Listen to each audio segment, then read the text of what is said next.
पाकिस्तान और नेपाल के दरमियान मुल्तान में खेले जाने वाला एशिया कप 2023 का पहला मैच जो है वो पाकिस्तान ने बासानी जीत लिया है। वो नेपाल की क्रिकेट टीम जिसने 25 रन के स्कोर पर पाकिस्तान के दो खिलाड़ियों को पवेलियन भेज दिया था और उसके बाद भारतीय मीडिया ने जनाब जो जश्न है वो मनाना शुरू कर दिया था और कहना शुरू कर दिया था कि जनाब आज हमें मौका मिल जाएगा कि हम पाकिस्तान क्रिकेट टीम को ट्रोल करेंगे, हम कप्तान बाबर आजम जो हैं उनकी कप्तानी को लेकर सवाल खड़े करेंगे और हम बाबर आजम की जनाब आज अच्छी तरह से जो धुलाई है वो करेंगे। लेकिन हुआ उसके बिल्कुल उल्ट और जनाब वो सारे का सारा भारतीय मीडिया का जनाब गोदी मीडिया का सेक्शन जो हमेशा बुग़्ज़े बाबर में और बुग़्ज़े पाकिस्तान में डूबा रहता है, जनाब आज मैच शुरू होने से पहले जिस तरह से उन्होंने लाइव स्ट्रीमिंग पर आकर कमन नेपाल का नारा लगाना शुरू कर दिया और कहना शुरू कर दिया कि भाईजान आज तो हम जो क्रिकेट में अंडरडॉग्स हैं उनको सपोर्ट करेंगे और हम ये चाहते हैं कि जनाब नेपाल जो है वो पाकिस्तान को बीट करे। तो अब चूंकि जो मैच है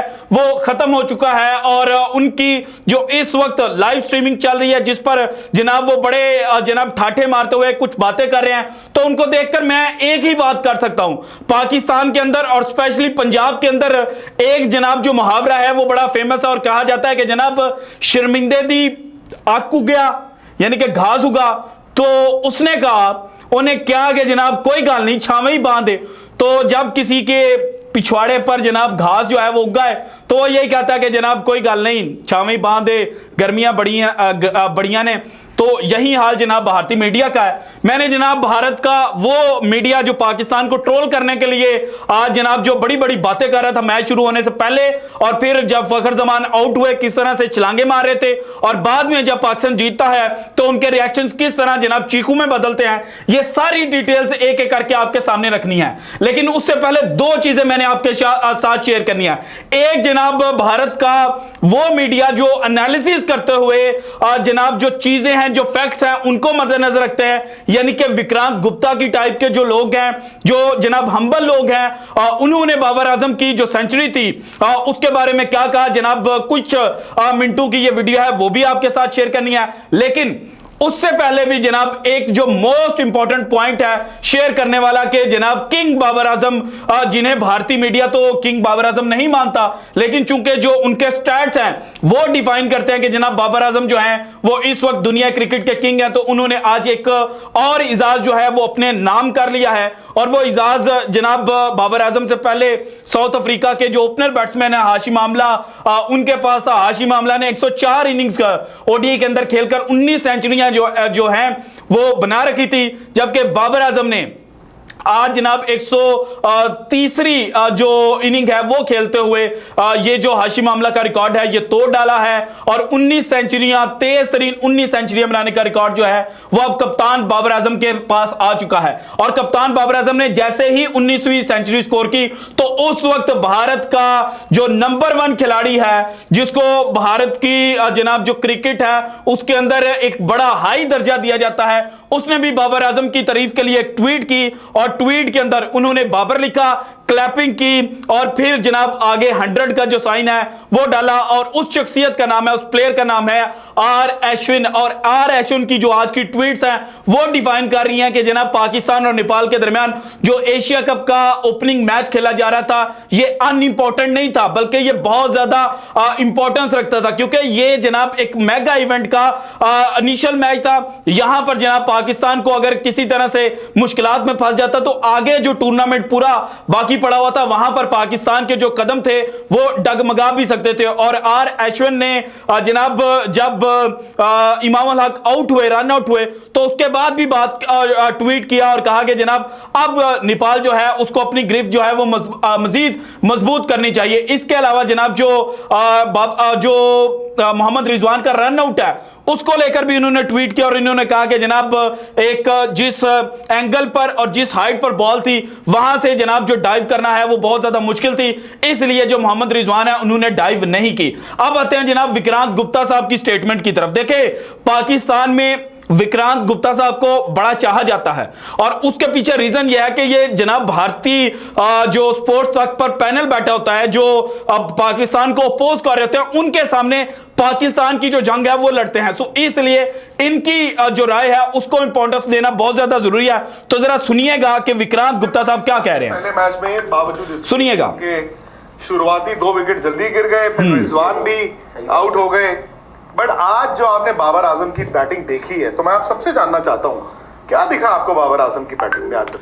ये जो उन्होंने कहा ना कि मैं आप सबसे जानना चाहता हूं, 5 बंदों का ये पैनल, विक्रांत साहब को निकाल दे, 4 जनाब वहां पर बंदे बैठे हुए हैं, तो मैं आपसे क्या जानना चाहता हूं, इसके अंदर सारी जनाब चीजें जो थी वो पोशीदा थी। और ये अल्टीमेटली शायद कहने की कोशिश कर रहे थे कि मैं कितने दिनों से आपको बोल रहा था कि बाबर वर्ल्ड क्लास प्लेयर है, बाबर वर्ल्ड क्लास बैटर है, लेकिन आप मुझे अपोज करते थे। तो आप जरा बताएं कि बाबर की जो इनिंग है, उसकी जो पेस है, उसके बारे में आपका क्या कहना है, जरा सुनिएगा। बड़े मजे की जनाब यहां पर जो पाकिस्तान के कप्तान है ना बाबर आजम, उनकी तारीफ की गई है।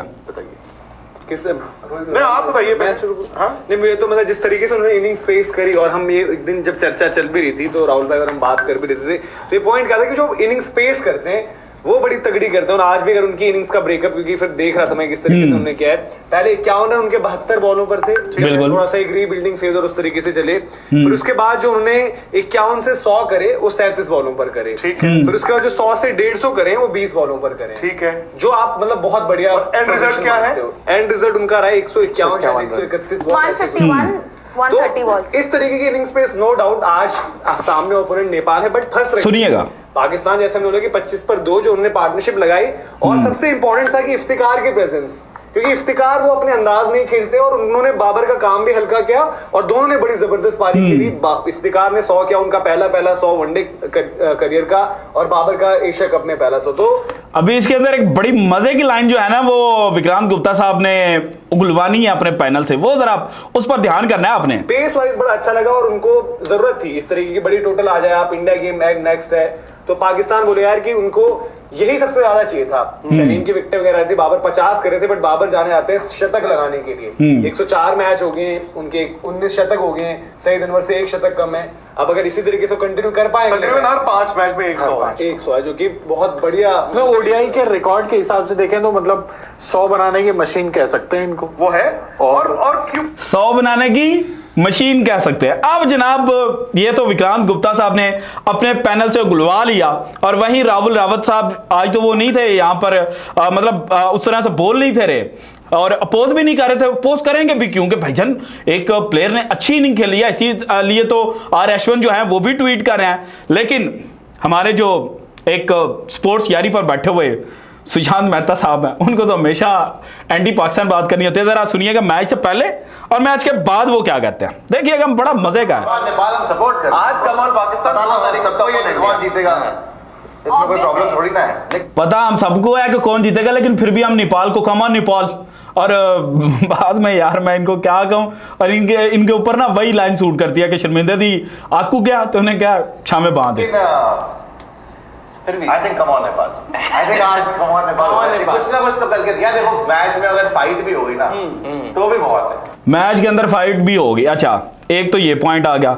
उसके बाद जनाब जहां पर जो फखर जमान है उनका एज लगता है, आसिफ शेख ने अच्छा जनाब उनको पकड़ा और अच्छा कैच जो था वो ग्रैब किया था, तो वहां पर ये किस तरह छलांगे मारे थे और इनके एक्सप्रेशंस, मेरे जो एक्सप्रेशंस हैं वो देख के आप अंदाजा लगा लीजिएगा। आप लोग झूठ मत फैलाया करो, मैं आपको पहले ही बोला है जबरदस्त। कम ऑन करण, कभी कुछ लोग कम ऑन करण हो सकता है ये रेट पे आ रहा है, टाइम पे कम ऑन करण।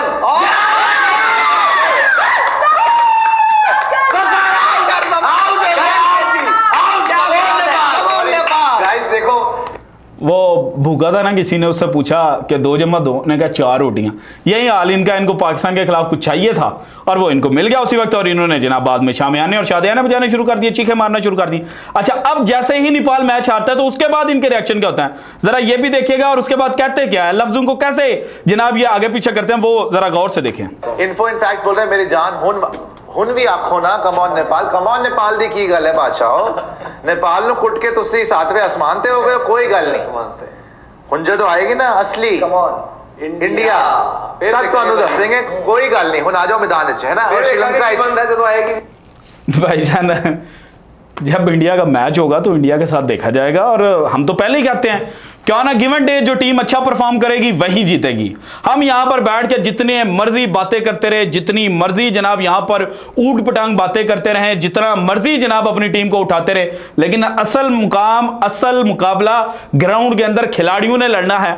और आप तो जनाब हमेशा एंटी पाकिस्तान बैठे होते हैं। और अब मैं देखूंगा कि आप कह रहे थे ना कि जब छोटी टीम को सपोर्ट करना है तो नेपाल और इंडिया का जब मैच होगा तो किसको आप सपोर्ट करते हैं, तब तो आपको बड़ा अपना जो इंडिया है वो नजर आएगा।